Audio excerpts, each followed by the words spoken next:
Hi friends, ప్రతిరోజు Telugu cinema అప్డేట్స్ని మీకు అందిస్తున్న సినిమా కార్యక్రమానికి స్వాగతం.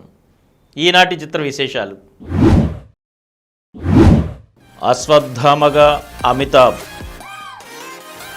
రజనీ చిత్రంలో నాగ్, 18 ఏళ్ల తర్వాత జోడీగా జ్యోతిక సూర్య, భజే వాయువేగం టీజర్ ఆసక్తిగా ఉందంటున్న చిరంజీవి, ఆలోచన రేకెత్తించే చిత్రం ఇదంటున్న ప్రతినిధి టు దర్శకుడు మూర్తి. హాయ్ ఫ్రెండ్స్, నేను మీ డాక్టర్ సమరాన్ని. మంది ప్రజాహిక దేశం. ప్రతి ఒక్కరూ తమ ఓటు హక్కుని వినియోగించుకోవాలి. డబ్బుకి మద్యానికి ఎవ్వరూ అమ్ముడుపోకూడదు. ఓటుని చక్కగా వినియోగించాలి. ఓటు పవిత్రమైనది. అది ఒక ఆయుధం. ప్రజాస్వామికంలో ఒక మంచి ప్రభుత్వాన్ని ఏర్పరచడానికి ఒక గొప్ప ఆయుధం. అది మర్చిపోకండి. అందుకని ప్రతి ఒక్కరూ ఓటు హక్కుని వినియోగించుకోవాలి. ఈ మే 13న మన రాష్ట్రంలో అసెంబ్లీకి అలాగే పార్లమెంట్లకి ఎలక్షన్స్ జరుగుతున్నాయి. ఆ ఎన్నికల్లో నేను ఓటేస్తున్నాను. మీరందరూ ప్రతి ఒక్కరూ ఓటు హక్కుని వినియోగించుకోండి. మన భారతదేశాన్ని భవ్యమైన భారతదేశంగా తీర్చిదిద్దుకుందాం. ఓకేనా? ఈరోజు చిత్ర విశేషాలను ఇప్పుడు వివరంగా చూద్దాం. అశ్వత్థామగా అమితాబ్, ద్వాపర యుగం నుంచి దశావతారం కోసం ఎదురు చూస్తున్నాను. ద్రోణాచార్య తనయుడనంటూ అశ్వత్థామ పాత్రలో పరిచయం అయ్యారు అగ్రనటుడు అమితాబ్ బచ్చన్. ఆయన కల్కి 2898 AD చిత్రంలో ఓ కీలక పాత్ర పోషిస్తున్న సంగతి తెలిసిందే.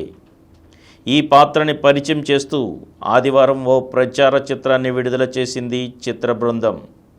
ఇందులో నీకు మరణం లేదా, నువ్వు దేవుడివా, నువ్వు ఎవరు అంటూ ఓ చిన్నారి ప్రశ్నించగా తన పాత్రని పరిచయం చేస్తూ కనిపిస్తారు అమితాబ్ బచ్చన్.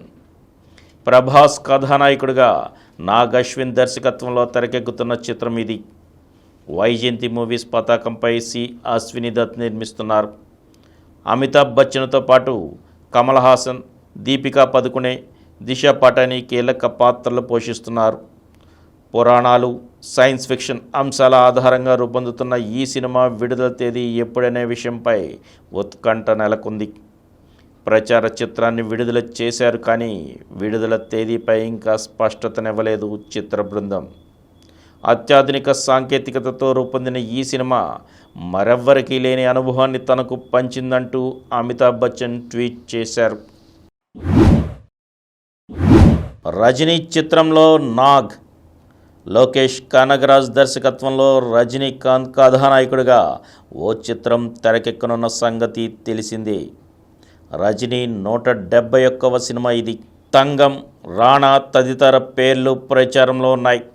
మరోవైపు ఇందులో నటిస్తున్న తారల గురించి ఆసక్తికరమైన చర్చ సాగుతోంది.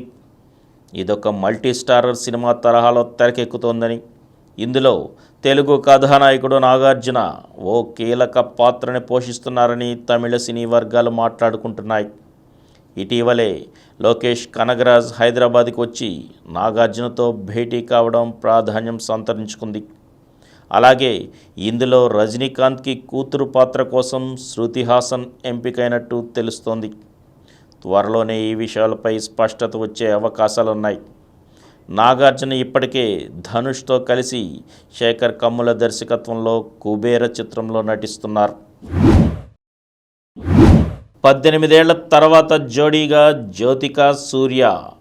ఆఫ్ స్క్రీన్ ఆన్ స్క్రీన్లో హిట్ జోడీ అయిన సూర్య జ్యోతిక తమిళంలో పువెళ్ళం, కేట్టుపార్ మొదలుకొని ఎన్నో విజయవంతమైన చిత్రాల్లో కలిసి నటించారు. మళ్ళీ వీరిద్దరిని తెరపై ఎప్పుడెప్పుడు జంటగా చూస్తామని ఎదురు చూస్తున్న సినీ ప్రియులకు ఓ తీపి కబురు వినిపించారు. ఈ ఇద్దరి కాంబినేషన్లో ఓ ప్రాజెక్ట్ రాబోతున్నట్లు సమాచారం.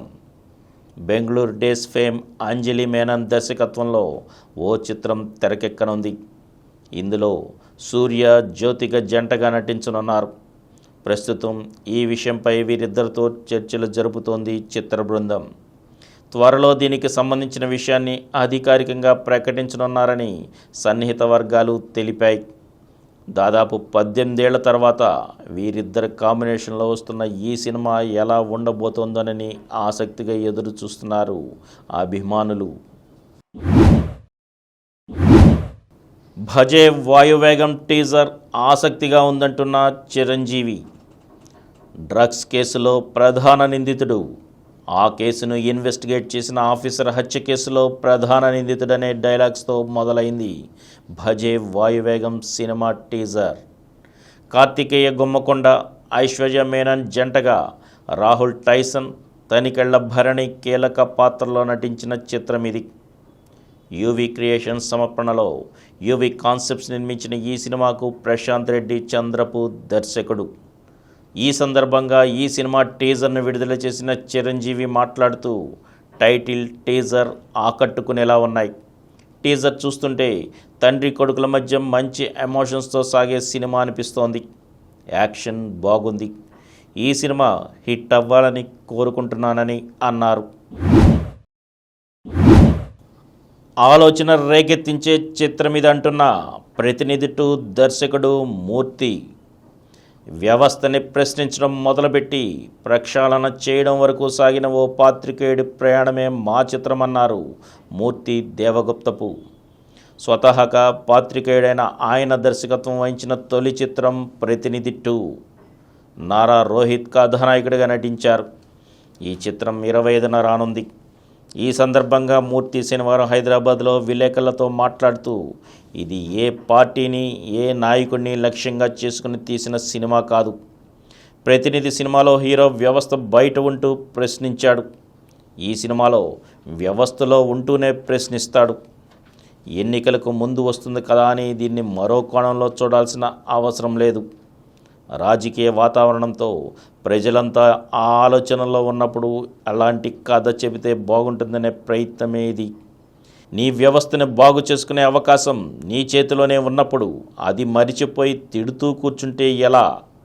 నా సినిమాలో కథానాయకుడు అదే అడుగుతాడు. అలాగని సందేశాలు చెప్పడం కోసం తీసిన సినిమా కాదు ఇది. ప్రతి ఒక్కరిలోనూ ఓ ఆలోచనని రేకెత్తిస్తుందని చెప్పారు మూర్తి దేవగుప్తపు. మరిన్ని తెలుగు సినిమా అప్డేట్స్తో రేపటి ఎపిసోడ్లో కలుసుకుందాం. అప్పటి వరకు సెలవు.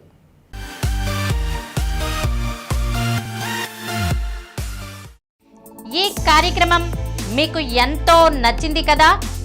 ఇటువంటి మరిన్ని వీడియోల కోసం అనతి కాలంలోనే 20 కోట్ల వ్యూస్ సాధించిన డాక్టర్ సమరం మల్టీ ఛానల్ నెట్వర్క్ సమర్పించు గోరా సినిమా స్క్రీన్ ఛానల్కు సబ్స్క్రైబ్ చేయండి, లైక్ చేయండి, మీ ఫ్రెండ్స్కి షేర్ చేయండి.